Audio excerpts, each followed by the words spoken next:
देखी घूर घूर एक गोलले जरूर के खैला के बाद में मजा मिलो तो भरपूर गे एक बेर खाकर तो देखी मजा नहीं मिलतो तो फ्री में लाल के रादनो हाथे जइहे खाते खाते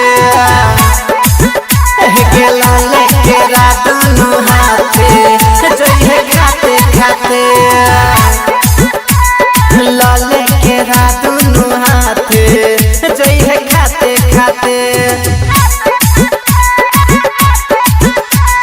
दहिया तो हर सुख लगे करतो असर हरिया जइबे बहुते छै एमे विटामिन गे खैला के बाद में मोटा जइबे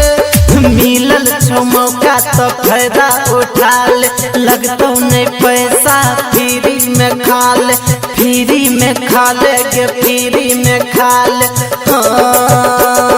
गाले के रादनो हाथे जइहे खाते खाते लाले के रादनो हाथे जइहे खाते खाते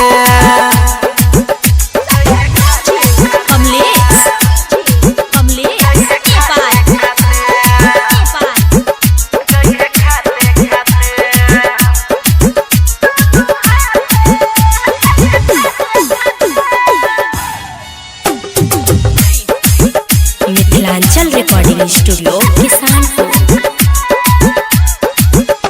गे छोटे छोटे गाछ छै छोर छै मोट आधा हाथ छिल के पूरा जइए गोट गे छोटे छोटे गाछ छै छोर छै मोट आधा हाथ छिल के पूरा जइए गोट गजबे के एकर सवाद गे पता चल तो खैला के बाद गे देखो में छै बेजोड़ गे एकर ले कौन हो जोड़ गे मिल जतो ई हटिए पर कच कच दबई है धके दांते जइहे खाते खाते के लाले के रादनो हाथे जइहे खाते खाते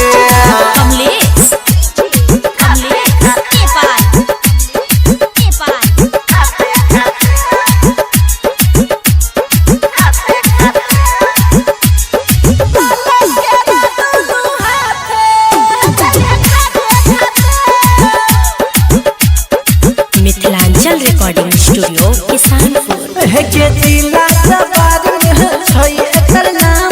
सब है सस्ता छै एकर दाम के जिला जबार में एकर छै नाम सब है सस्ता एकर छै दाम कहै छै नाम दुलार गे